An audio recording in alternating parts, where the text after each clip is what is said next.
ආයුබෝවන් fashion school channel එකට ඔයාලව ආදරෙන් පිළිගන්නවා. අද දවසේ මම ඔයාලට කියලා දෙන්න යන්නේ ඔසරියකට සාරියකට අඳින්න පුළුවන් අන්ඩර්ස්කර්ට් එකක් මහගන්නේ කොහොමද කියලා. බොක්ස් ප්ලේට් එක දාලා මහන විදිය තමයි අද මම ඔයාලට කියලා දෙන්න යන්නේ. හරි අපි බලමු මේ සඳහා අවශ්‍ය වන මිමි මොනවාද කියලා. සරල මිමි කීපයක් විතරයි මේකට අවශ්‍ය වෙන්නේ. ඉන වට, උකුල වට, ඉනේ සිට උකුල දක්වා උස ලබාගත්තොත් ගොඩක් ලේසි ලස්සනට එනවා සාය. ඒක නිසා ඒකත් ගන්න ඒක අත්‍යවශ්‍යම නැහැ. ඊළඟට ඉනේ සිට අපිට අවශ්‍ය ප්‍රමාණය උස. ඒ කියන්නේ කකුල පහළට යනකම් උස ගන්න ඕනේ. ඒ උසවල ටික තමයි අපිට අවශ්‍ය වෙන්නේ. මම ආදර්ශ වශයෙන් මේකේ මෙෂර්මන්ට්ස් ටිකක් ලියාගත්තා. ඉන වට 36ක්, උකුල 40ක්. ඒ වගේම සායේ උස ගොඩක් වෙලාවට 36ක් 37ක් වගේ තමයි සාමාන්‍ය උස කෙනෙකුට හරියන්නේ. ඒක නිසා මම 36ක් ඒ සඳහා යොදාගත්තා. ඉනේ සිට උකුල දක්වා උස කියන එකට ගොඩක් වෙලාවට 6ක් හෝ 7ක් ඕනම කෙනෙකුට හරියන මට්ටම. ඒක නිසා අපි 6ක් ගත්තා.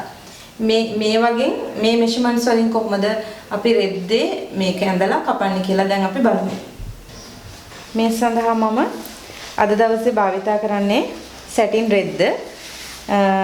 මේකට අපිට පොප්ලින් පාවිච්චි කරන්නත් පුළුවන්. උත්සව අවස්ථාවකට අඳින නෙට් වගේ සාරියකට අඳිනවා නම් අපිට මේකට වැලෙන්ටිනා වගේ මැටීරියල් එකක් පාවිච්චි කරන්නත් පුළුවන්. මේ සඳහා මම මීටර් 2ක් තමයි පාවිච්චි කරේ. මොකද උස තියෙන්නේ අපිට අඟල් 36ක් මම ගත්තේ. ඒක නිසා මම මීටර් 2ක රෙදි ප්‍රමාණයක් ගත්තේ.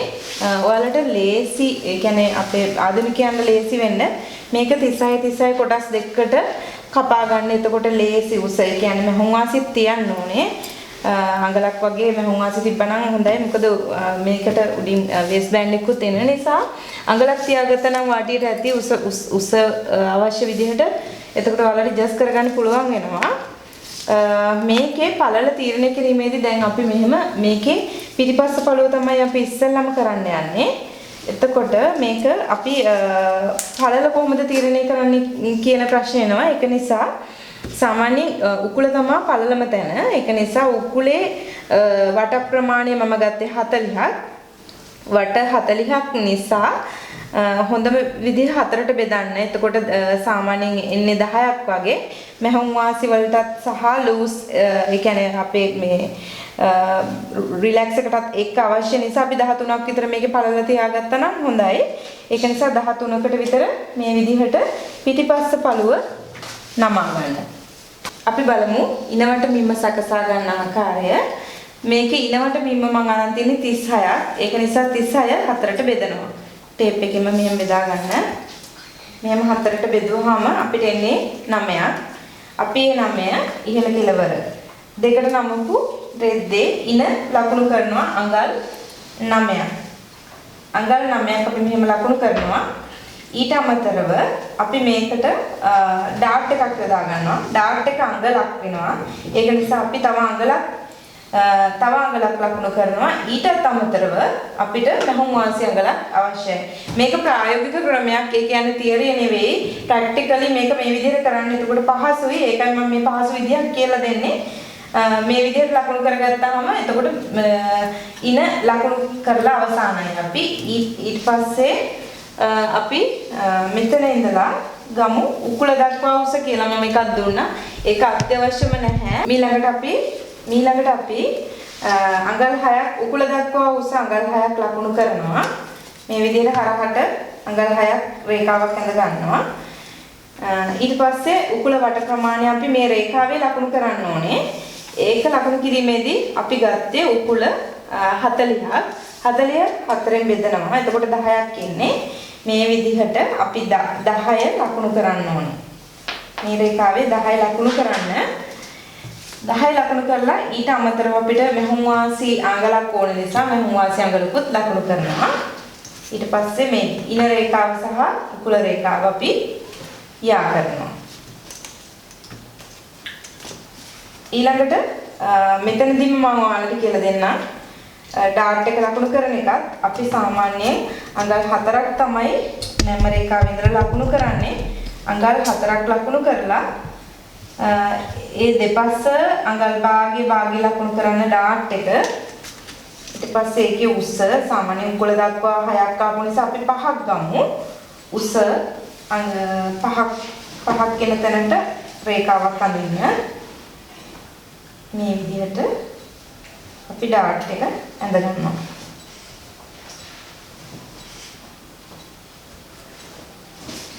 හරි. දැන් අපි ඩාට් එක ඇඳලා උකුල වට ප්‍රමාණය ඇඳගත්තා. ඊට පස්සේ අපි බලමු මේකේ මුළු උස අපි ඊළඟට ලකුණු කරන්න ඔයාලා කැමති විදිහට මෙතන ඉඳලා ඔයාලට කැමති ප්‍රමාණය උස ලකුණු කරගන්න වාටිය රේඛාව සඳහා දක්වා. මුළු උස සඳහා මම 36ක් ලකුණු කරගන්නවා මේ මෙතන. ලකුණු 36ක් ලකුණු කරලා ඒ හරහා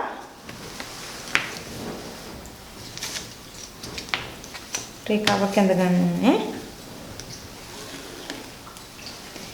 ඊට පස්සේ අපි උකුලේ සිට මෙතෙන් අවශ්‍ය ප්‍රමාණය සම්මතයක් නැහැ. උකුලේ සිට අපි ගත්තේ 11ක්. ඒ ප්‍රමාණයම ගත්තත් ප්‍රශ්නයක් නැහැ. හරහට අපි 12ක් ගමු. 12ක් මෙතන ලකුණු කරන්න. ලකුණු කරලා උකුලේ සිට රේඛාව හැඩ කරලා පහළට අඳින්න.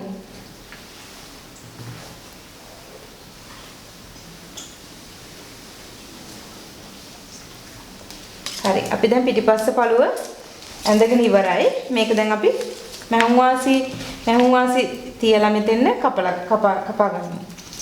අපි දැන් මේක කපා ගමු. මෙතනින් මැහුම් වාසිත් අඟලක් විතර තියාගන්න. එතකොට පහසුයි.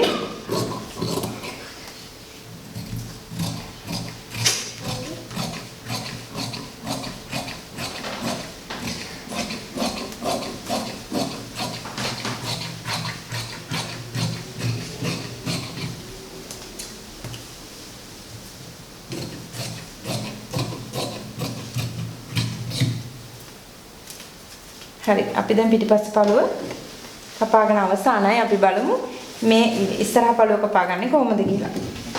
දැන් අපි බලමු ඉස්සරහ පළුව සකසා ගන්න ආකාරය. මේ විදිහට අපි මැටීරියල් එක දෙකට නමනවා. බලවාට දෙක එක විදිහට තියෙන විදිහට මේක උඩේ එන විදිහට.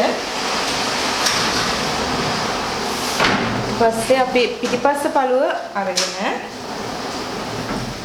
මෙන්න මේ ඩාට් එක අපි ඉවත් කරන්න ඕනේ. මොකද ඉස්සරහ පළුවට ඩාට් එන්නේ නැහැ. ලොකු බොක්ස් ප්ලේට් එකක් විතරයි එන්නේ. ඒක නිසා මෙන්න මේ විදිහට ඩාට් එක අපි නමා ගමු. නමලා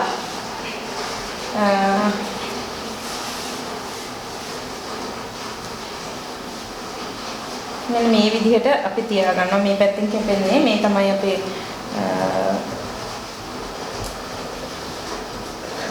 සයිඩ් එක.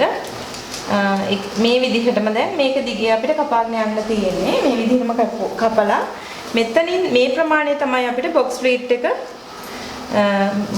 එක එන්නේ මෙන්න මේ ප්‍රමාණයෙන්. ඒක අපි මෙතන ලකුණු කරගන්න මේ විදිහට. ගොඩක් වෙලාවට අඟල් 11ක් අඟල් 12ක් තිබුණා නම් ප්‍රමාණවත්. ඒක නිසා මේ විදිහට අපි ඒක ලකුණු කරගමු. බොක්ස් ප්ලේට් එකේ එන විදිහ. මේක මහනකොට ඔයාලට පැහැදිලි වෙයි කොහොමද මේක එන්නේ කියලා. දැන් හරි. අපි මේක දැන් ඉස්සරහ පළුව කපා ගමු මේ විදිහට.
හරි අපි දැන් පළු දෙක කපලා ඉවරයි.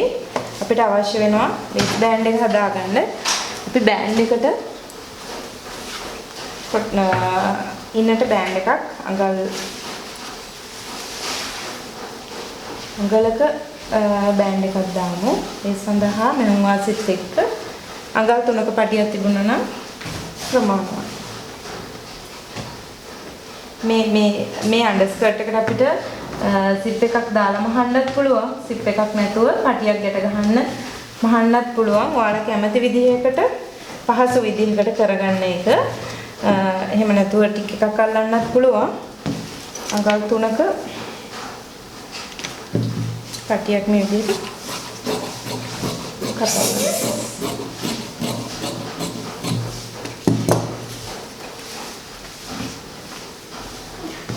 හරි දැන් අපි බලමු මේක මහගන්නේ කොහොමද කියලා. දැන් අපි බලමු කොහොමද මේක මහගන්නේ කියලා. මුලින්ම පිටිපස්ස පළුවේ ඩාට් දෙක ඔයාලා මහගන්න.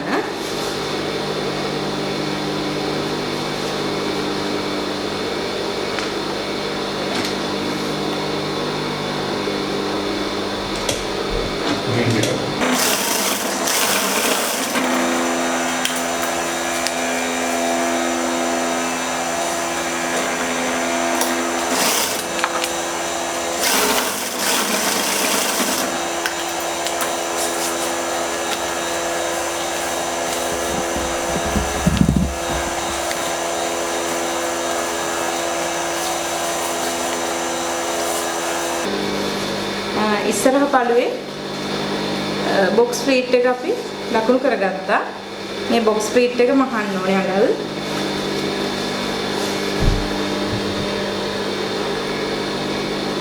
අඟල් 12ක් හෝ 11ක් මේ විදිහට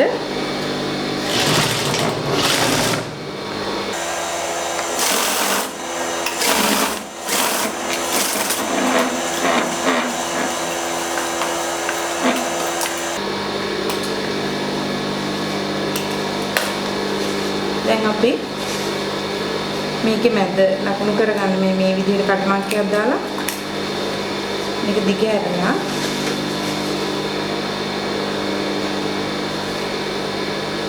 මේ මැදට මෙතන තියෙනවා.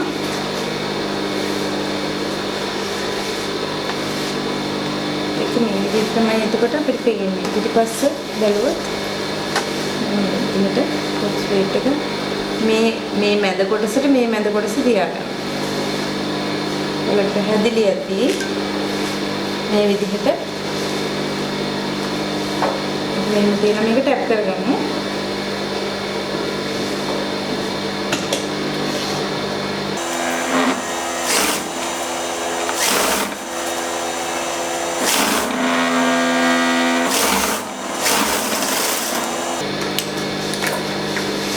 දැන් ඔයාලට පැහැදිලි මේක තමයි බොක්ස් ෆීට් එක. මේ විදිහට එනවා. අපි ඊට පස්සේ පිටිපස්ස පළුවයි ඉස්සරහ පළුවයි ඇටච් කරගන්න ඕනේ.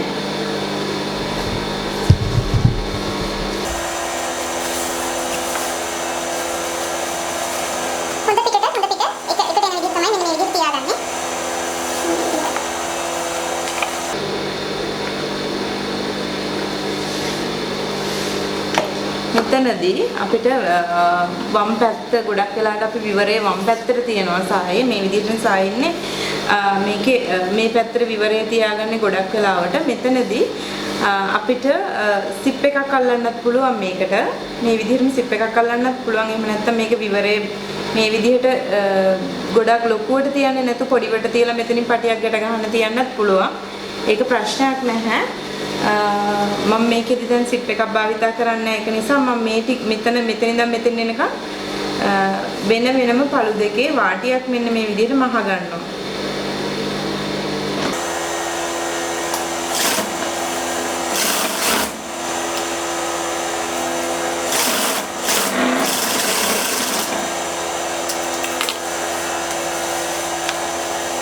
ටැප් කරන්න අඟලක් නැවුම් වාසි තියෙන නිසා ඒ අඟල අපි ආසන්න වශයෙන් මෙහෙම වහගෙන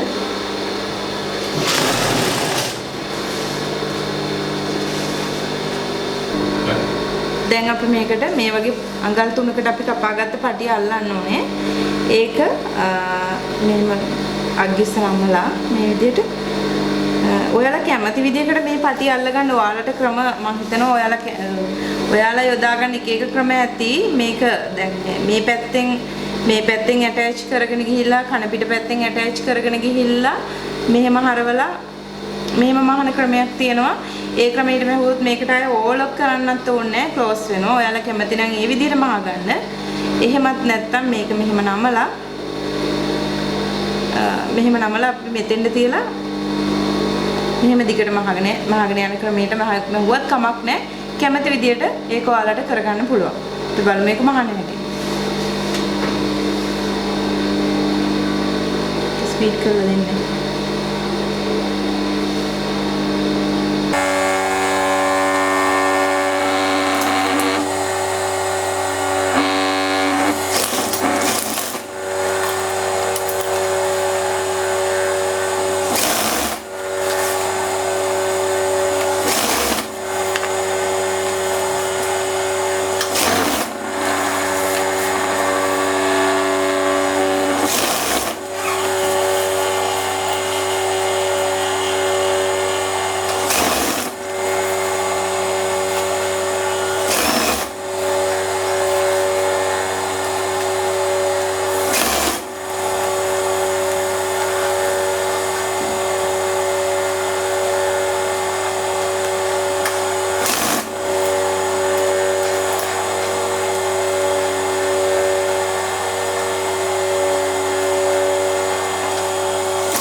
මේ තමයි අපි මහලා ඉවර කරගත්ත අන්ඩර්ස්කර්ට් එක.